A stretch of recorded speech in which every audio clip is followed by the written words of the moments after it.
Hey everybody, I'm Ryan. You're watching 60 Cycle Hum, and today I'm going to show you the Sono by Audient. The Sono is a recording interface designed specifically with guitarists in mind. The controls are intuitive and familiar for any guitarist. You've got a 3-band EQ just like your amplifier. You've got a tube drive section that you can turn off, or you can turn it all the way up to get all sorts of nice crispy tube clipping on there. And it's a real tube too. It's a 12AX7 with a full power load behind it. It's not some sort of dummy tube, a ghost tube with an LED behind it, just giving you the sense, the peace of mind that you do have a tube in your signal path. It's a real tube with real power pushing against it.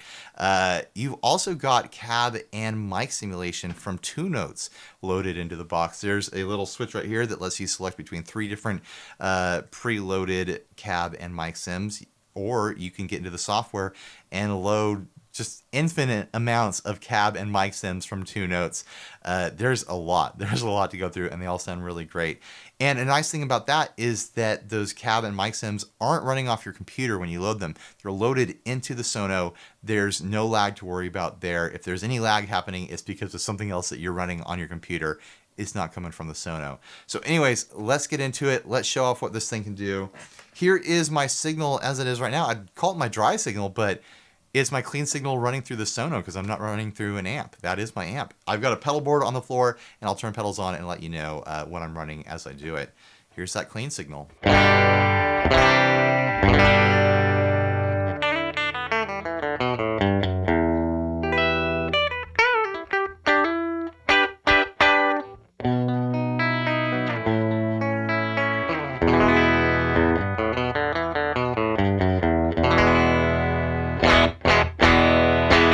Right now, this is running the A-slot preset, which is a Silvergen.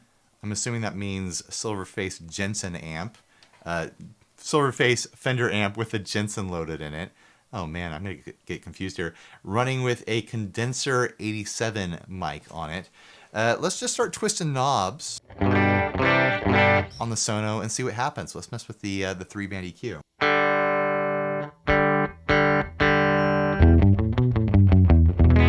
Plenty of low end there.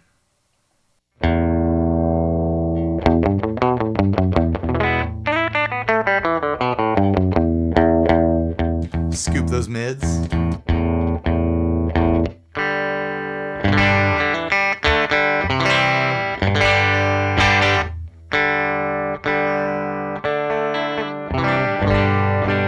It really does sound like an amplifier when you're messing around with those EQs. It's just an amplifier EQ on there.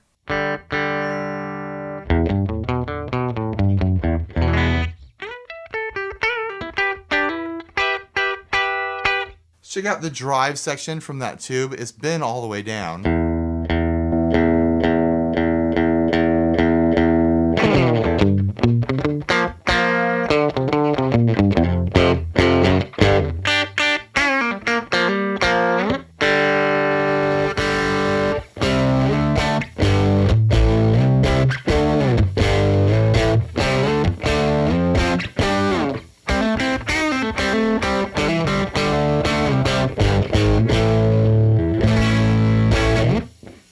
Pretty crispy. I like to use it just for a little bit of like tube voice.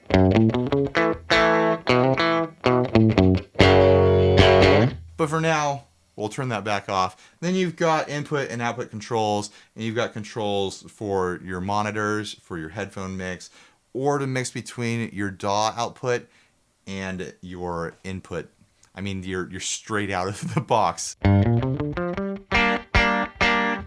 I like to have it all the way on the DAW just so I can hear exactly what's happening. It's very close.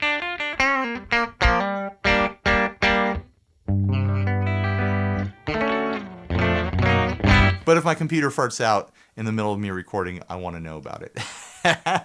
So anyways, let's do what I like to use this thing for. I like to hit it with pedals and use it as a pedal recording sort of interface. It acts kind of like a tube amp.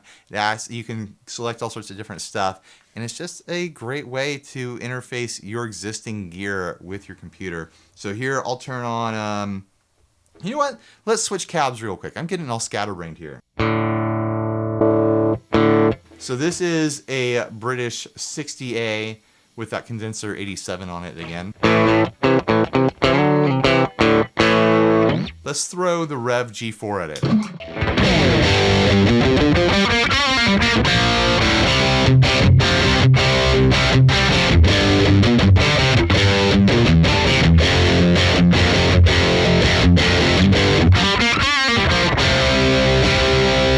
It sounds like I'm running through an amplifier.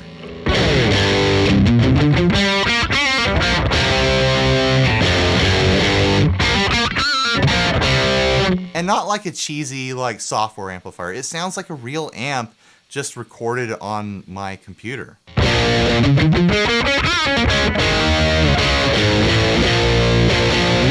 Let's try some lighter gain stuff. Here's some light gain from my 5050.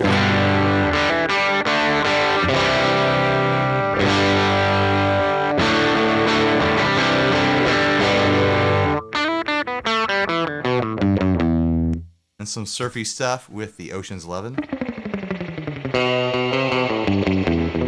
Should probably switch back to that Fender cab. The third setting is a bass cab. I'm not going to use that.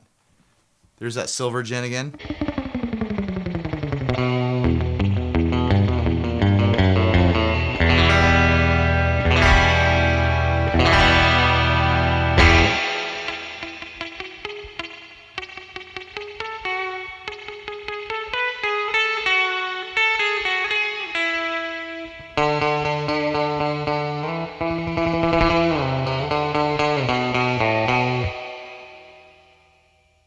Let's start messing around with some of these other settings on here.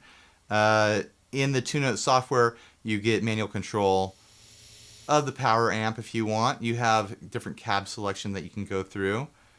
1x12s, 2x12s, 4x10s, 4x12s. I have the online stuff clicked off right now, but there's a wealth of other stuff that you can basically purchase if you want to get some other more specific cabs. I mean, look how much there is underneath the 4x12 there. We're going to go back and just select something different. Let's do a Vibro V30 1x12 here. Ooh, that sounds sweet.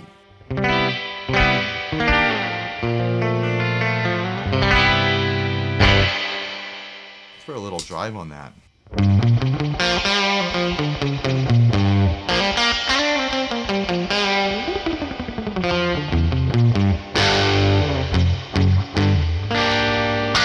gonna have to load that into my presets there and probably replace that bass preset.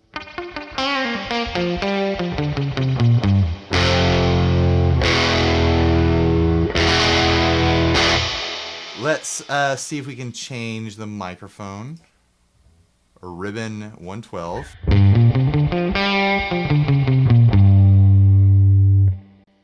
Ribbon 160.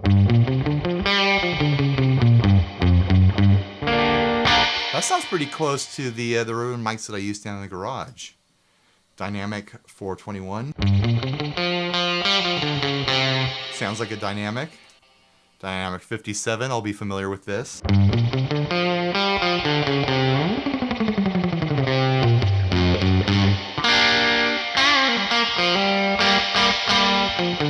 Sounds like a 57. Dynamic bass 20, I'm not gonna mess with that. You got some bass settings here. Nightfall, I don't know what that is.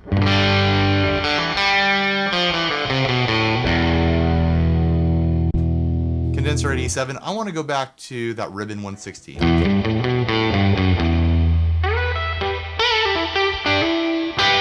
That sounds like home to me. You can also change the studio room. This is useful if you're not doing a close mic setting. You can adjust the distance of the mic here. If you turn it all the way up, you can really hear the difference of the rooms. I'll turn off my reverb because that will get in the way of that. That's been Studio B. Here's Studio A. A cathedral. Take it to church.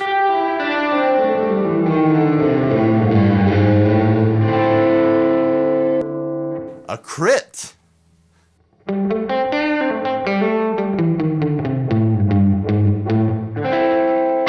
I wish wish I had a Crypt Keeper pun in my pocket to use right now, but I'm not prepared. Hall B.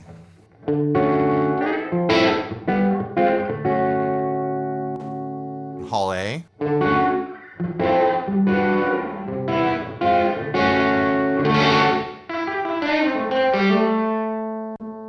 And a loft.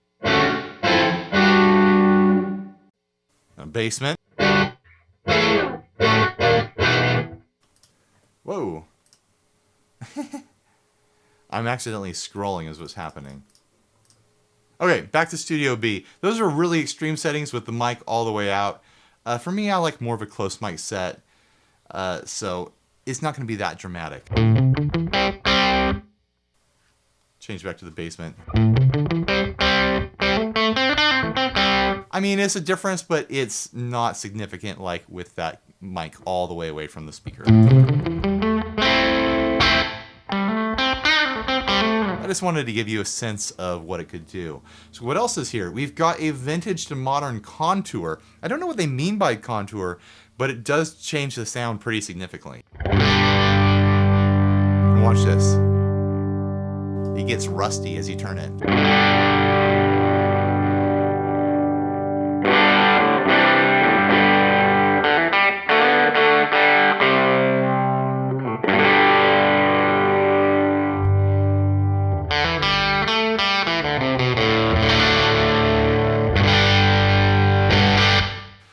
I'm more of a modern mix kind of guy there, but being able to dial in a little bit of that is nice.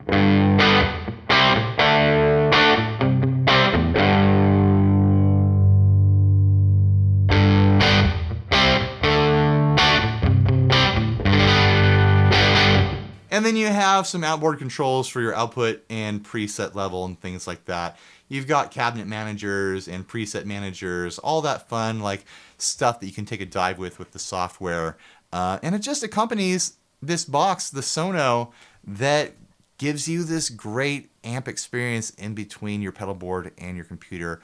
Whatever else gear that you have that you want to use. I know that was a poorly worded sentence back there. But anyways, whatever gear that you have that you want to use in the way that a guitarist would use their gear, this is going to be a great interface for exploring what you can do as, like a home recorder, or it's full of like features that any studio recording person would love to have too. It's got all sorts of stuff on the back that I'm never going to mess around with because I'm a layperson, like I mentioned. So anyways, thanks for watching. Please like, subscribe, dislike, leave me rude and nasty comments, and stay tuned for this nasty, sloppy little jam I'm going to play at the end here. I don't even know what I'm going to do yet, but I'm sure it's going to be awful. All right, bye everybody.